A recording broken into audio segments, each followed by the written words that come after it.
Okay, welcome back. This is part 2, a shorter video from QAR and chapter 10.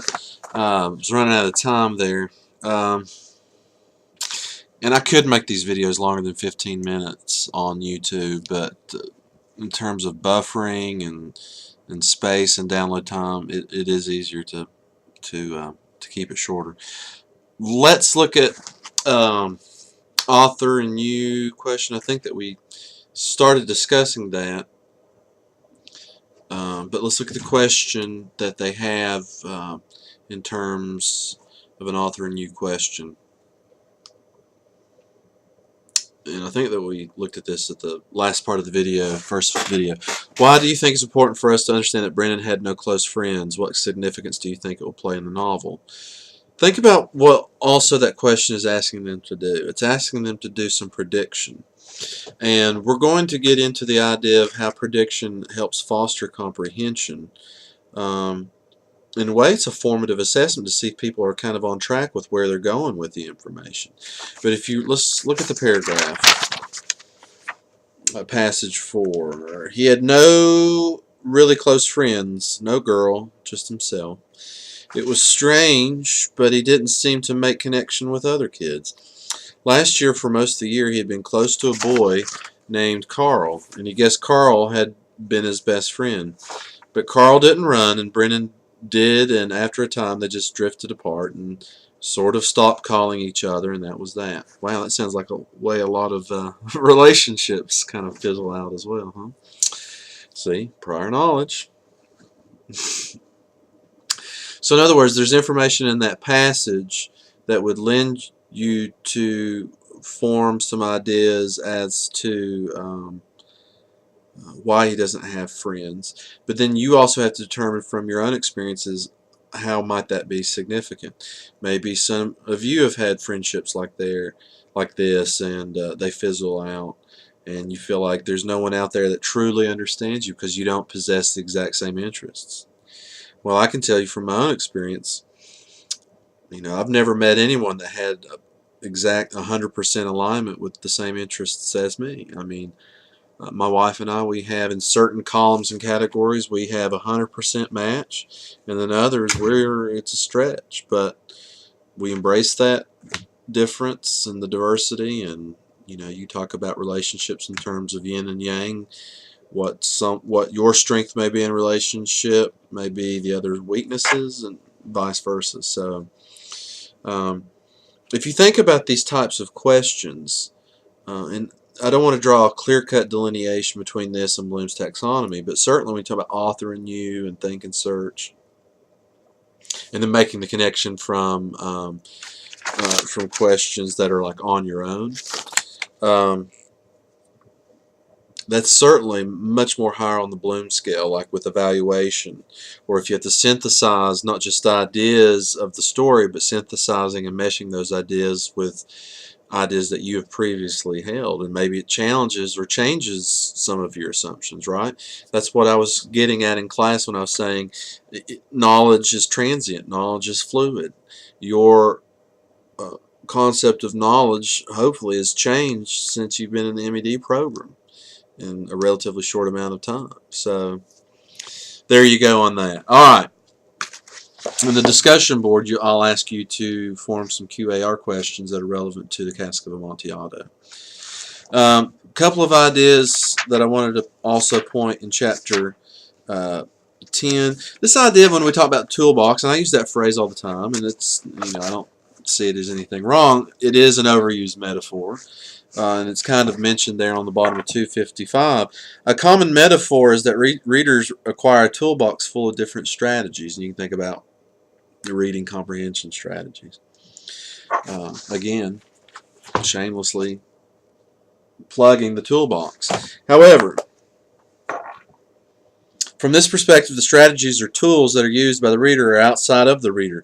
Metaphorically, they're kept in the tool belt or the toolbox, right? And they're accessed when needed. A more knowledgeable other, such as a teacher, Might even let you know which tool to select and when to use it. Today we're going to learn about the parts of a story. Stories include settings and characters, plot, and a solution. Here's a story map for you to fill out after you read the story. It will help you remember what you've read. So you're kind of imposing on them what particular strategy you need to do to decipher or understand what they're reading. Then you turn the page on 256 and you get the flip side, the transformational view. And it says here, which is what this chapter encourages, is a perspective that emphasizes the importance of teaching strategies in a manner that enables students to becoming strategic readers on their own. Skipping down a little bit, they are no longer reaching for a tool from a toolbox that is outside of them. They are the tools, right? Be the change. The tools are within themselves, and the students must consider reading factors, textual factors, and contextual factors to determine what strategies work best in a given situation. So the whole idea is give a man a fish, he eats for a day. Teach a man to fish, he'll eat a lifetime. So it's equipping students to become strategic readers and not kind of rigidly following in you must use this strategy. That's what we're talking about, metacognition and self-regulated learners, equipping them with themselves being the tools to figure out what do they need to do to digest and synthesize information. That's kind of why I like QAR so much, because it's more of a general framework than a step-by-step method of how to. It gives you a common and shared language to say, well, how would we even approach trying to comprehend this type of question? Let me give you a general framework of how we might need to look at certain arenas or venues within the text and within our own mind and our lives for this particular story or question to make sense. The reader actually embodies the tool strategies. That is, the reader becomes the tool strategies and the tool strategies become the reader. Ooh, very Zen-like, isn't it? The reader is transformed by using the strategies. I'll let you continue reading that. Some interesting stuff indeed. And then check out the table on page 258, the dichotomous perspectives on strategies instruction. I'm not going to say anything about this. Look at it, and then you tell me which side you think constructivism falls.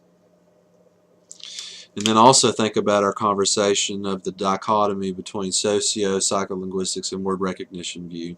And yeah, we all believe in the hybrid and all that good stuff, but you might want to be thinking about ways in which this is congruent as well. A lot of very interesting things that we see in the chapter. I'm not going to go into all of this.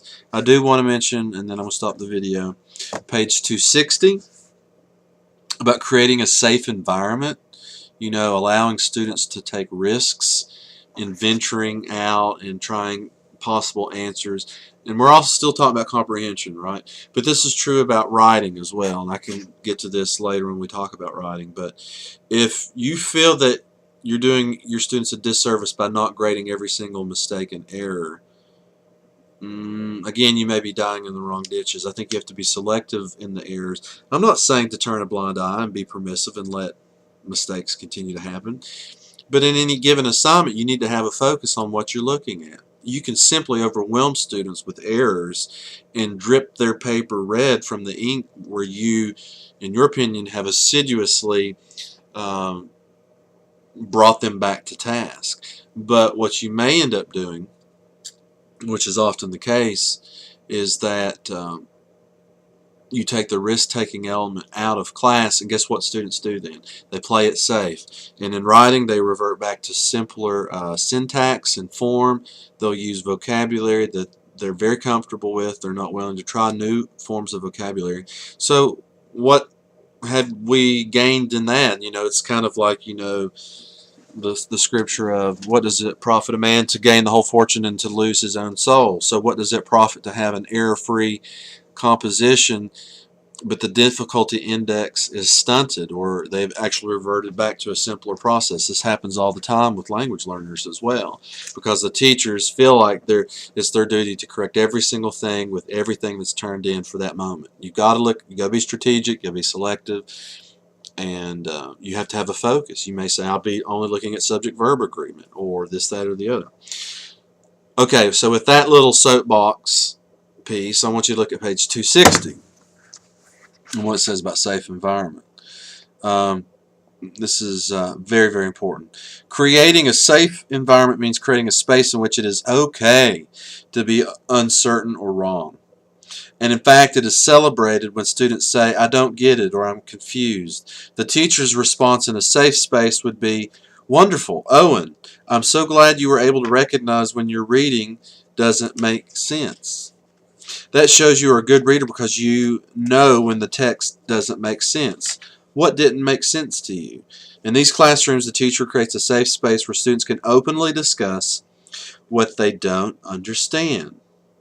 These safe spaces include lots of opportunity for readers to talk with other readers about what text they read, what they understand or did not understand, and how they went about making sense of the text. In other words, what strategic processes that they employed.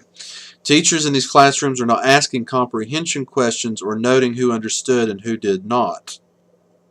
Instead, teachers who create safe spaces make note of what strategic processing was being done by whom and under what circumstances. And we will touch upon that again when we look at reciprocal teaching later on. So, some important things to think about.